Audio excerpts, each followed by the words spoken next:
Money, leader français de la gestion d'épargne en ligne, présente Sud Radio, Osez investir, Thomas Binet. Bonjour et très heureux de vous retrouver ce dimanche matin. On va parler investissement, placement immobilier et on va commencer tout de suite avec l'épargne courante des Français. On va recevoir Estelle Dola, notre invitée de la semaine, présidente de la société Private Corner, une plateforme en ligne qui propose une sélection de fonds en private equity. On va vous expliquer d'ailleurs ce qu'est le private equity. Et on terminera notre rendez-vous avec Olivier Maltès, notre expert en marché financier, qui va nous parler de confiance des consommateurs. C'est parti. Sud Radio, Osez investir, le conseil de la semaine. Et comme je viens de vous le dire, je vais commencer à vous parler de l'épargne en France. Depuis la fin de l'été, les Français ont continué à économiser malgré les dépenses de rentrée. Alors c'est effectivement un phénomène remarquable parce qu'en septembre, les Français ont mis de côté 2,7 milliards d'euros.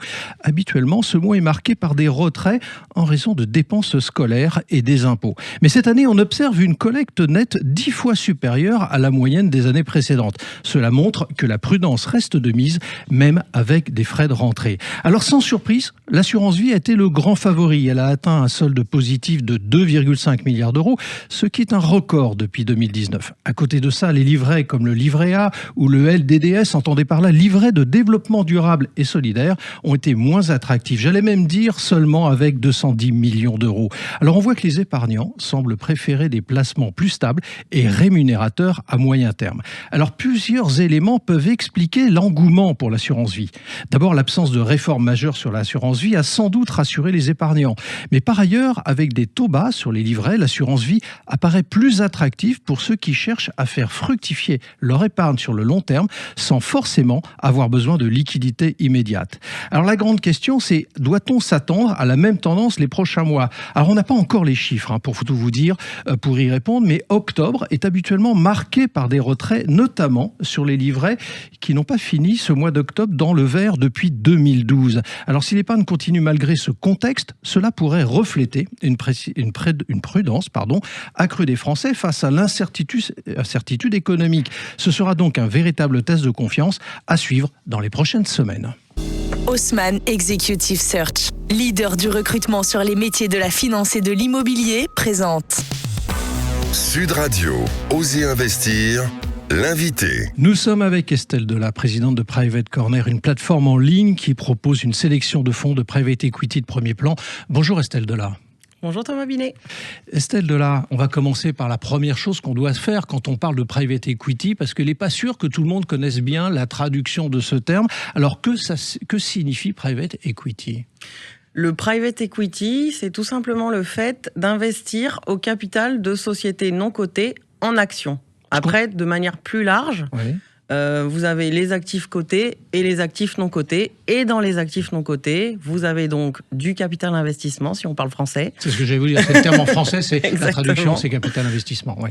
De la dette privée et l'investissement dans des infrastructures. Alors, on investit dans des sociétés non cotées, c'est bien ça ? Tout à fait. C'est quoi une entreprise, une société non cotée ? Une société non cotée, c'est une société qui est gouvernée par les entrepreneurs en général qui ont été à l'initiative de la création de cette société et parfois, et de plus en plus souvent, accompagnée par des investisseurs financiers que sont les fonds d'investissement pour les aider dans leur développement, dans leur croissance, dans leur processus de mise en place de politiques ESG, donc de politique environnementale, sociétale et de gouvernance. Et donc, ce sont des sociétés qui ne sont pas cotées sur un marché quel qu'il soit. Et donc, l'objectif, c'est de les aider à croître. Et en fait, vous avez plusieurs stratégies sur le capital investissement selon la maturité de l'entreprise en question. On va rentrer dans le détail dans un instant. Mais alors, je me mets à la place de celui qui nous écoute ce dimanche matin. Il se dit, tiens, ça peut être intéressant, private equity, je ne connais pas, je vais peut-être investir. Comment peut-il s'y prendre ? Comment ça fonctionne concrètement ? Alors, c'est une bonne question qu'il se pose déjà. Néanmoins, avant de prendre une quelconque décision d'investissement, le réflexe à avoir, c'est d'aller voir un professionnel un gestion. Conseiller, ce qu'on appelle les CGP, les en conseils gestion de patrimoine de fortune, son banquier privé. D'accord.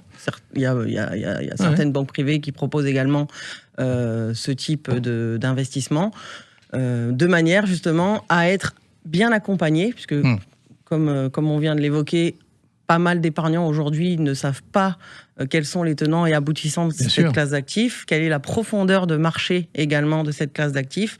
Et donc, il est fondamental d'être accompagné par un professionnel pour décider quelle part on va allouer, quelle part de son patrimoine on va allouer on va en parler, dans ce type d'investissement, et quel niveau de risque-rendement on va choisir, puisque effectivement, selon les stratégies que vous choisissez, vous avez un risque associé à un rendement on va plus en parler ou moins aussi du risque. Important. Estelle Delat, ça s'adresse à qui, private equity? Qui peut investir là-dedans? N'importe qui. J'ai tendance à vous dire il y a un ticket quand même. Tout le monde, mais ça va dépendre de la typologie du produit dans lequel on va choisir d'investir et de son profil patrimonial. Alors, pardon, vous dites type de produit, on va essayer d'être concret. Vers quel type de produit on peut investir, justement pour que les gens se rendent compte de ce que ça signifie? En fait, quand vous êtes investisseur privé, vous avez deux grandes familles de fonds d'investissement ou d'investissement en général que vous pouvez réaliser. Vous avez soit des fonds qui sont plutôt orientés sur des investisseurs retail. La banque privée d'investissement propose actuellement un fonds qui est accessible à partir de 500 €. Oui. Et vous avez des fonds qui sont plutôt orientés pour une clientèle patrimoniale qui, eux, sont accessibles à partir de 100 000 € d'investissement, lesquels 100 000 € vont être déployés sur une période de 4 à 5 ans. Donc, il faut mettre 100 000 €. Si vous voulez faire du non-côté, comme pourrait le faire un investisseur institutionnel ou une grande famille, effectivement, alors, vous êtes contraint d'investir des montants de 100 000 € minimum. Voilà. Ceux qui nous écoutent se disent c'est colossal comme somme. La plupart du temps, on ne l'a pas devant soi. Mais ce que vous voulez dire, au-delà de la somme que ça représente, c'est pour aussi que ça soit intéressant. C'est-à-dire qu'effectivement, on voit bien, par exemple, des SCPI qui proposent des tickets très, très bas. À partir de 100 €, 1000 €, on entend un peu tout. Mais on sait aussi que la rentabilité derrière est moindre, de fait. Donc, ce que vous voulez dire, c'est que pour que l'effet de bascule se produise, il faut considérer que sans avoir mis 100 000 € sur la table, ça ne va pas être si intéressant que cela. C'est ça. En fait, vous allez laisser sur la table plusieurs points de performance par rapport aux performances qui sont historiquement constatées sur des fonds à dimension institutionnelle. Parce que ce qu'il faut avoir en tête, c'est que comme dans n'importe quel domaine d'intervention, vous avez des sociétés de gestion qui sont excellentes et d'autres un peu moins bonnes et d'autres pas bonne du tout. Faut le dire aussi. Et donc, entre ce qu'on appelle le top quartile et le bottom quartile, c'est-à-dire si on sépare en 4 parts égales toutes les équipes d'investissement, il y a 17% d'écart de performance entre les meilleurs et les plus mauvais. Donc, ça veut dire quoi? Ça veut dire qu'il y a déjà un enjeu très très fort à bien sélectionner les gens à qui on va confier son argent d'une part, mais aussi comment fonctionne et comment est structuré le produit dans lequel on va décider d'investir. C'est un investissement long terme, automatiquement? Totalement. Voilà. En tout cas, dès lors qu'on décide de mobiliser 100 000 €, qu'après, à partir de 500 €, justement, comme vous avez des fonctionnements qui vont être différents, c'est ça qui est aussi lié au fait que vous êtes implicitement d'accord avec le fait de laisser quelques points de performance sur la table, notamment en termes de liquidité, alors que c'est par définition une classe d'actifs sur laquelle on ne peut pas demander le rachat, en tout cas de manière empirique. Un point de vigilance, Estelle Delat, pour terminer notre rendez-vous. Est-ce qu'il y a un point de vigilance particulier auquel il faut que les gens pensent quand ils veulent investir en private equity? Une fois qu'on a fait le choix du bon produit et du bon gérant sous-jacent, je dirais, le troisième point de vigilance à avoir, c'est les frais qui sont associés aux produits auxquels on va souscrire, que ce soit au produit ou à l'enveloppe, même parfois assurance vie, parce que justement, vous avez parfois plusieurs couches qui contribuent également à creuser l'écart entre la performance brute créée par le portefeuille sous-jacent et ce que vous allez être en capacité à restituer à l'investisseur à la sortie de l'entonnoir. Bon, plusieurs points donc à regarder, et les frais, c'est le dernier point que vous avez donné. Merci Estelle Delat d'être passée du côté d'Oser Investir, et je rappelle que vous êtes la présidente de Private Corner. Merci beaucoup. Sud Radio, Oser Investir, le coin de l'expert. Alors Olivier Malteste, vous êtes avec nous ce matin, vous êtes notre expert en marché financier, vous enseignez également à Paris-Dauphine. Alors vous allez nous parler de confiance et en particulier de confiance des consommateurs.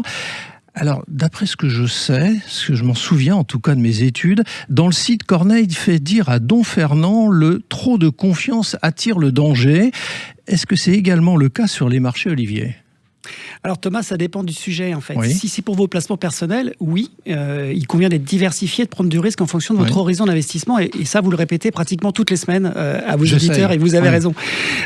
Par contre, en revanche, pour l'économie ou les marchés financiers en général, j'aurais tendance à répondre par la négative. Ah, vous êtes un homme de chiffres, je viens de le dire Olivier, donc je suis sûr que vous êtes venu avec un exemple concret à nous proposer. Oui, aux États-Unis par exemple, les investisseurs surveillent l'indice de confiance des consommateurs américains qui est publié par le Conference Board, organisation de recherche économique américaine. Et en octobre 2024, donc le dernier chiffre disponible, cet indice a atteint 108,7 points alors qu'il était attendu à 99,5. Alors, est-ce que c'est un bon signal quand on est au-dessus de 100, de l'indice 100 ? Alors oui, 100, c'est le niveau de comparaison par rapport à l'année 1985, qui est considéré comme une année neutre en termes de confiance. Mais le plus important, plus que le niveau, c'est vraiment la dynamique de cet indice et de savoir s'il s'améliore ou si au contraire, il se détériore. Et là, comme le niveau en plus est bien meilleur que les estimations, c'est vraiment un bon signal en termes de confiance. Mais alors en quoi le consommateur américain est-il important pour l'économie mondiale, Olivier ?